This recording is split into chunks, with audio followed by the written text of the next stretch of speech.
ನಮ್ಮ ಸುತ್ತಲೂ ಇರುವ ನಾಸ್ತಿಕತೆಗೆ, ಲೌಕಿಕತೆಗೆ ಹಾಗೂ ಅನೈತಿಕತೆಗೆ ಪರಿಹಾರವೇನು?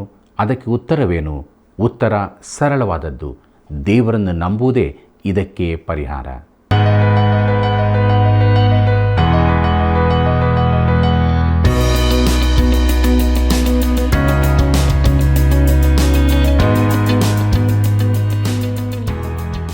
ಪ್ರೀತಿಯುಳ್ಳ ಆತ್ಮೀಯ ವೀಕ್ಷಕರೇ, ನಿಮ್ಮ ಅಚ್ಚುಮೆಚ್ಚಿನ ದೈವಾನ್ವೇಷಣೆ ಸತ್ಯವೇದ ಅಧ್ಯಯನ ಕಾರ್ಯಕ್ರಮಕ್ಕೆ ಪ್ರೀತಿಯ ಸುಸ್ವಾಗತ.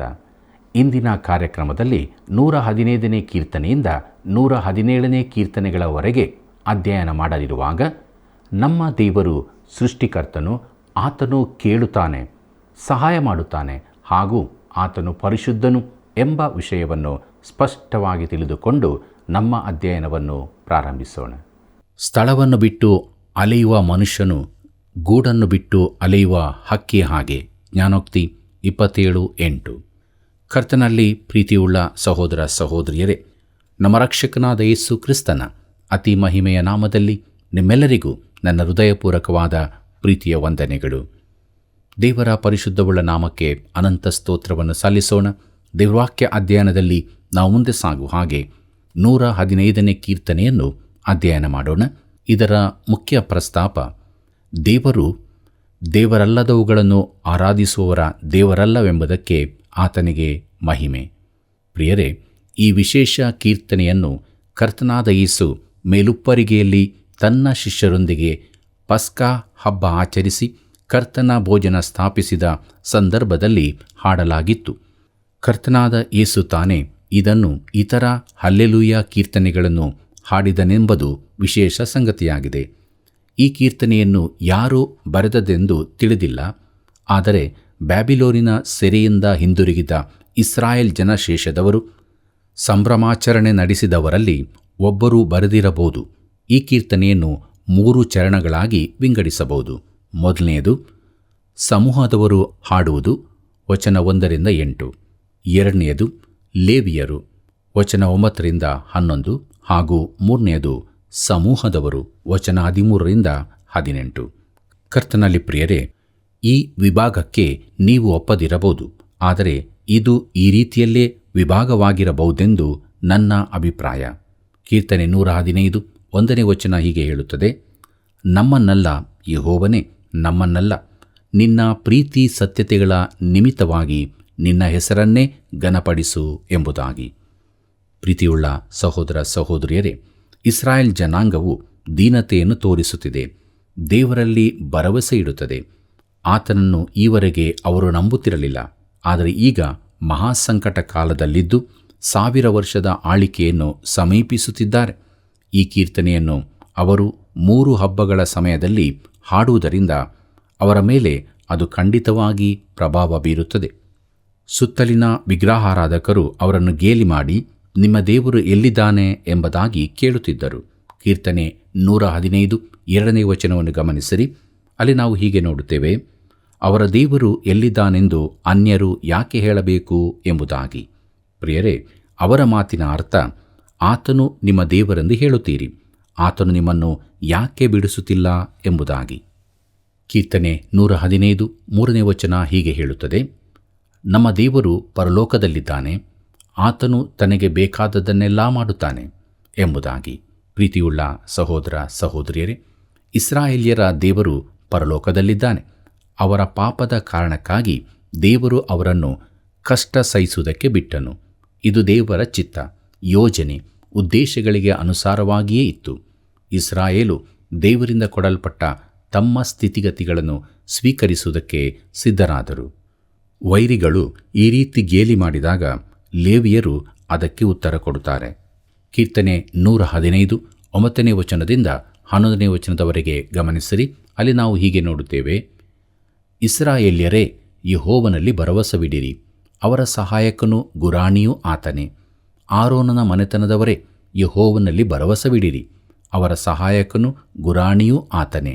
ಯೆಹೋವನ ಭಕ್ತರೇ, ಯೆಹೋವನಲ್ಲಿ ಭರವಸವಿಡಿರಿ, ಅವರ ಸಹಾಯಕನು ಗುರಾಣಿಯೂ ಆತನೇ ಎಂಬುದಾಗಿ. ಕರ್ತನಲ್ಲಿ ಪ್ರಿಯರೇ, ಕೆಲವರು ನನ್ನನ್ನು ಕೇಳುತ್ತಾರೆ, ನಾಸ್ತಿಕತೆಗೆ ಉತ್ತರವೇನು ಎಂದು. ಲೌಕಿಕತೆಗೆ ಉತ್ತರ ಏನು? ನಮ್ಮ ಸುತ್ತಲೇ ಇರುವ ಅನೈತಿಕತೆಗೆ ಏನು ಉತ್ತರ? ಇದಕ್ಕಾಗಿ ಮನಃಶಾಸ್ತ್ರಜ್ಞರ ಬಳಿಗೆ ಹೋಗಬೇಡ. ಅವರಲ್ಲಿ ಇದಕ್ಕೆ ಉತ್ತರವಿರುವುದಿಲ್ಲ. ಇದಕ್ಕೆ ಉತ್ತರ ಸರಳವಾದದ್ದು. ಅದು ಅತಿಯಾಗಿ ಸರಳವಾದ್ದರಿಂದ ಅನೇಕರು ಅದನ್ನು ಅಲಕ್ಷ್ಯ ಮಾಡುತ್ತಾರೆ. ಕರ್ತನನ್ನು ನಂಬುವುದೇ ಇದಕ್ಕೆ ಪರಿಹಾರ. 12ನೇ ವಚನದಿಂದ ಸಮೂಹದವರ ಉತ್ತರವಿದೆ. ಕೀರ್ತನೆ 115 12ನೇ ವಚನವನ್ನು ಗಮನಿಸಿರಿ. ಅಲ್ಲಿ ಹೀಗೆ ಬರೆದದೆ, ಯೆಹೋವನು ನಮ್ಮನ್ನು ನೆನಪು ಮಾಡಿಕೊಂಡಿದ್ದಾನೆ.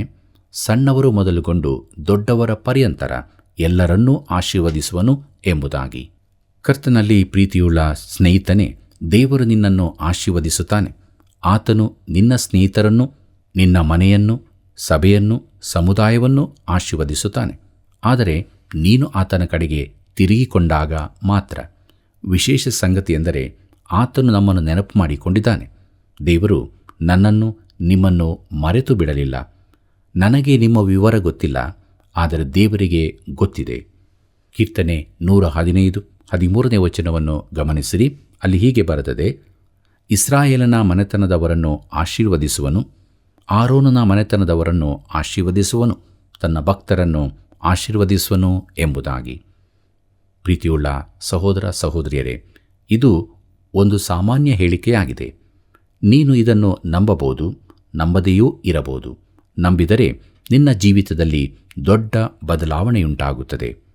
ಕೀರ್ತನೆ 115 14 ಮತ್ತು 15ನೇ ವಚನಗಳನ್ನು ಗಮನಿಸಿರಿ. ಅಲ್ಲಿ ನಾವು ಹೀಗೆ ನೋಡುತ್ತೇವೆ, ಯೆಹೋವನು ನಿಮ್ಮನ್ನೂ ನಿಮ್ಮ ಮಕ್ಕಳನ್ನೂ ಅಭಿವೃದ್ಧಿಪಡಿಸಲಿ. ಯೆಹೋವನಿಂದ ನಿಮಗೆ ಆಶೀರ್ವಾದವಾಗಲಿ. ಆತನು ಭೂಪರಲೋಕಗಳನ್ನು ಉಂಟು ಮಾಡಿದ್ದಾನೆ ಎಂಬುದಾಗಿ. ಕರ್ತನಲ್ಲಿ ಪ್ರಿಯರೇ, ಆತನು ಸೃಷ್ಟಿಕರ್ತನಾಗಿದ್ದಾನೆ. ಮುಂದಕ್ಕೆ ನೋಡೋಣ. ಕೀರ್ತನೆ 115 16ನೇ ವಚನವನ್ನು ಅಲ್ಲಿ ಹೀಗೆ ಬರೆದದೆ, ಪರಲೋಕವು ಯೆಹೋವನದು, ಭೂಲೋಕವನ್ನು ನರಸಂತಾನಕ್ಕೆ ಕೊಟ್ಟಿದ್ದಾನೆ ಎಂಬುದಾಗಿ. ಪ್ರೀತಿಯುಳ್ಳ ದೇವಜನರೇ, ಮಾನವನು ಚಂದ್ರನಲ್ಲಿ ವಾಸಿಸಬೇಕೆಂಬುದು ದೇವರ ಉದ್ದೇಶವಲ್ಲ. ಮಾನವನು ಚಂದ್ರನಲ್ಲಿಗೆ ಹೋಗುವಾಗ ಅವನು ದೇವರ ವಸ್ತುವನ್ನು ಆಕ್ರಮಿಸುತ್ತಿದ್ದಾನೆ. ಆದರೆ ದೇವರು ಮಾನವನಿಗೆ ಕೊಟ್ಟದ್ದು ಭೂಮಿಯನ್ನು ಮಾತ್ರ.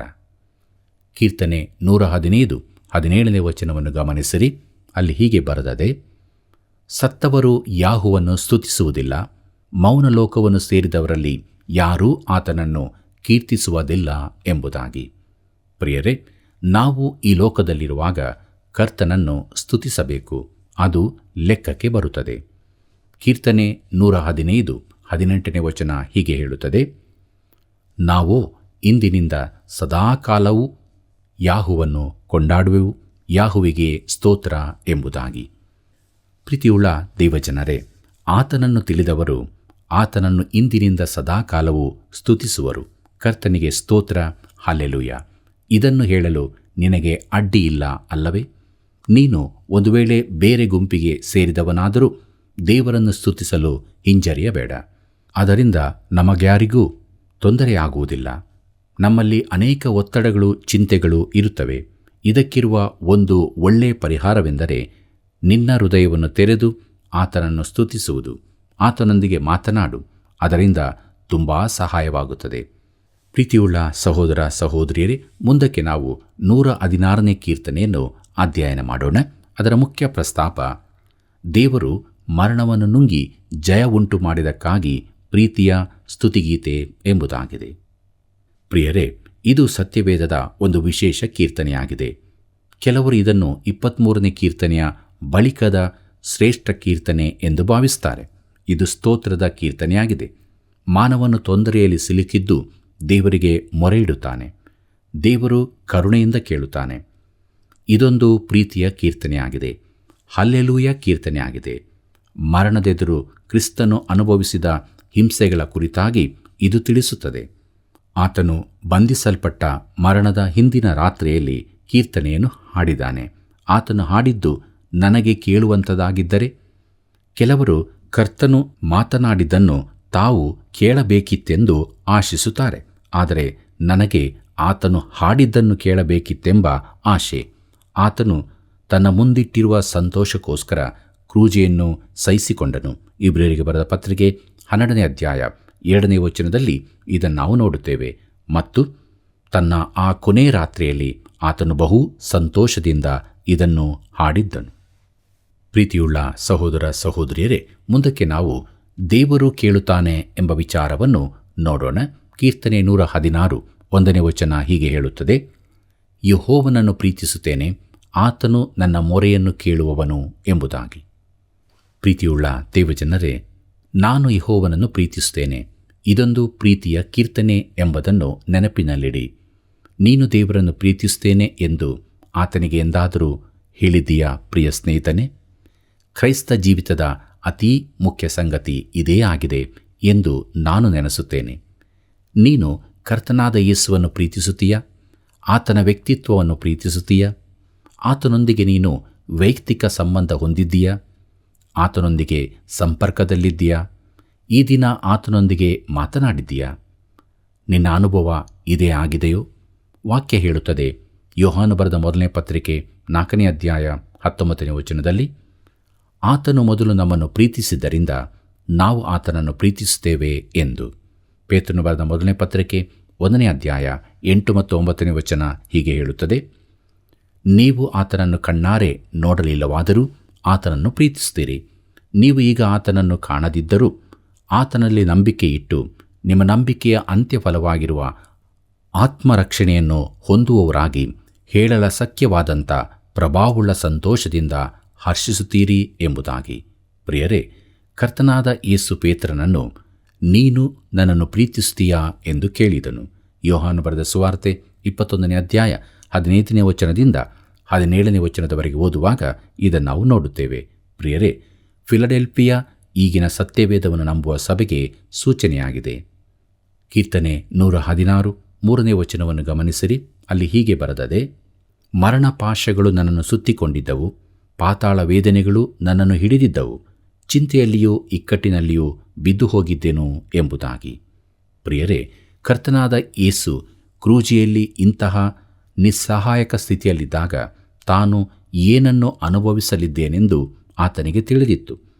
ತಾನು ಸಾಯುವ ಹಿಂದಿನ ರಾತ್ರಿ ಈ ಕೀರ್ತನೆಯನ್ನು ಆತನು ಹಾಡಿದ್ದನು. ಮರಣಪಾಶಗಳು ನಮ್ಮ ಮೇಲಿದ್ದವು, ಆದರೆ ಅದು ಆತನದಾಯಿತು. ಆತನು ಸಾಯಬೇಕಾಗಿರಲಿಲ್ಲ. ಆತನು ನನಗಾಗಿ ನಿನಗಾಗಿ ತನ್ನ ಪ್ರಾಣವನ್ನು ಸಮರ್ಪಿಸಿದನು. ಆತನಿಂದ ಯಾರೂ ಅದನ್ನು ತೆಗೆಯಲಿಲ್ಲ. ಕೀರ್ತನೆ 116 4ನೇ ವಚನ ಹೀಗೆ ಹೇಳುತ್ತದೆ: ಆಗ ಯೆಹೋವನ ಹೆಸರು ಹೇಳಿ, ಯೆಹೋವನೇ ಕೃಪೆ ಮಾಡಿ ನನ್ನ ಪ್ರಾಣವನ್ನು ರಕ್ಷಿಸು ಎಂದು ಪ್ರಾರ್ಥಿಸಿದನು ಎಂಬುದಾಗಿ. ಪ್ರಿಯರೇ, ಆತನು ದೇವರಿಗೆ ನನ್ನನ್ನು ಕಾಪಾಡು ಎಂದು ಮೊರೆಯಿಟ್ಟನು. ಆತನ ಪ್ರಾರ್ಥನೆ ಕೇಳಲ್ಪಟ್ಟಿತು. ಕೀರ್ತನೆ 116 5ನೇ ವಚನ ಹೀಗೆ ಹೇಳುತ್ತದೆ: ಯೆಹೋವನು ಕೃಪಾಳುವೂ ನೀತಿವಂತನೂ ಆಗಿದ್ದಾನೆ, ನಮ್ಮ ದೇವರು ಕನಿಕರವುಳ್ಳವನು ಎಂಬುದಾಗಿ. ಪ್ರೀತಿಯುಳ್ಳ ದೇವಜನರೇ, ದೇವರು ಕನಿಕರವುಳ್ಳವನು, ಆದರೆ ಆತನು ನೀತಿವಂತನೂ ಆಗಿದ್ದಾನೆ. ಆತನು ಪಾಪವನ್ನು ಸುಮ್ಮನೆ ಕ್ಷಮಿಸಿಬಿಡಲು ಸಾಧ್ಯವಿಲ್ಲ. ಆತನು ನ್ಯಾಯವಂತನಾಗಿ ಹೀಗೆ ನಡೆದುಕೊಳ್ಳಬೇಕಾಗಿದೆ. ದೇವರು ಈ ಲೋಕದ ನೈತಿಕ ನಾಯಕನಾಗಿದ್ದಾನೆ. ಆತನು ಸರಿಯಾದದನ್ನೇ ಮಾಡಬೇಕಿದೆ. ಆತನು ಪರಿಶುದ್ಧನೂ ನ್ಯಾಯವಂತನೂ ಆಗಿರಬೇಕು. ಆದರೆ ಆತನು ದಯಾಳುವೂ ಆಗಿರಬೇಕು. ಪಾಪದ ದಂಡನೆಯನ್ನು ತೆರುವುದೇ ಅದಕ್ಕೆ ಮಾರ್ಗವಾಗಿದೆ. ಈಗ ಆತನು, ಬಾ, ನಾನು ನಿನ್ನನ್ನು ಅಂಗೀಕರಿಸಬಹುದು ಎಂದು ಹೇಳಬಲ್ಲನು. ಕರ್ತನಲ್ಲಿ ಪ್ರಿಯರೇ, ಮುಂದಕ್ಕೆ ನಾವು ದೇವರು ಸಹಾಯ ಮಾಡುತ್ತಾನೆ ಎಂಬ ವಿಚಾರವನ್ನು ನೋಡೋಣ. ಕೀರ್ತನೆ 116 6 ಮತ್ತು 7ನೇ ವಚನಗಳನ್ನು ಗಮನಿಸಿರಿ. ಅಲ್ಲಿ ನಾವು ಹೀಗೆ ನೋಡುತ್ತೇವೆ: ಯೆಹೋವನು ಸಾಧು ಜನರನ್ನು ಕಾಪಾಡುವವನು, ಕುಗ್ಗಿದವನಾದ ನನ್ನನ್ನು ರಕ್ಷಿಸಿದನು. ನನ್ನ ಮನವೇ, ನಿನ್ನ ವಿಶ್ರಾಂತಿಯ ನೆಲೆಗೆ ತಿರುಗು, ಯೆಹೋವನು ನಿನಗೆ ಮಹೋಪಕಾರಗಳನ್ನು ಮಾಡಿದಾನಲ್ಲ ಎಂಬುದಾಗಿ. ಕರ್ತನಲ್ಲಿ ಪ್ರಿಯರೇ, ದಿನವಿಡೀ ಕಷ್ಟ, ಒತ್ತಡ, ನಿರಾಶೆಗಳಿಂದ ದುಡಿದ ಬಳಿಕ ನಾವು ನಮ್ಮ ಪಾಪಗಳ ಅರಿಕೆ ಮಾಡಲು, ದೇವರ ವಾಕ್ಯ ಓದಿ ದೇವರ ಸಂಗಡ ಮಾತಾಡಲು ಶಾಂತವಾದ ಸ್ಥಳವನ್ನು ಆರಿಸಿಕೊಳ್ಳಬೇಕು. ಅದು ಆತ್ಮದ ದೇವಾಲಯವಾಗಿರುತ್ತದೆ. ನಮಗೆಲ್ಲರಿಗೂ ಇದು ಎಷ್ಟೊಂದು ಅಗತ್ಯ.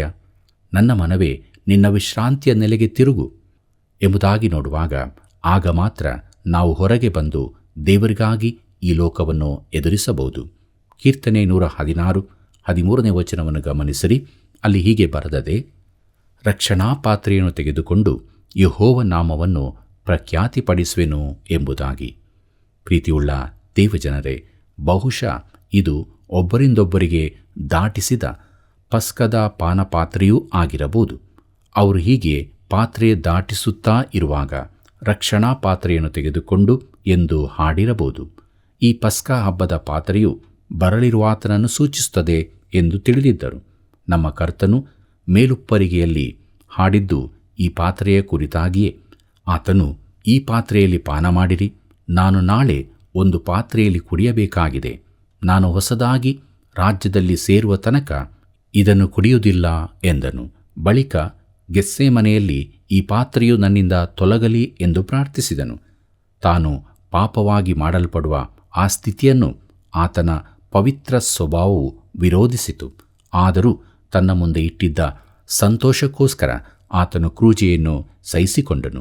ಇಬ್ರಿಯರಿಗೆ ಬರೆದ ಪತ್ರಿಕೆ 12ನೇ ಅಧ್ಯಾಯ 2ನೇ ವಚನದಲ್ಲಿ ಇದನ್ನು ನಾವು ನೋಡುತ್ತೇವೆ.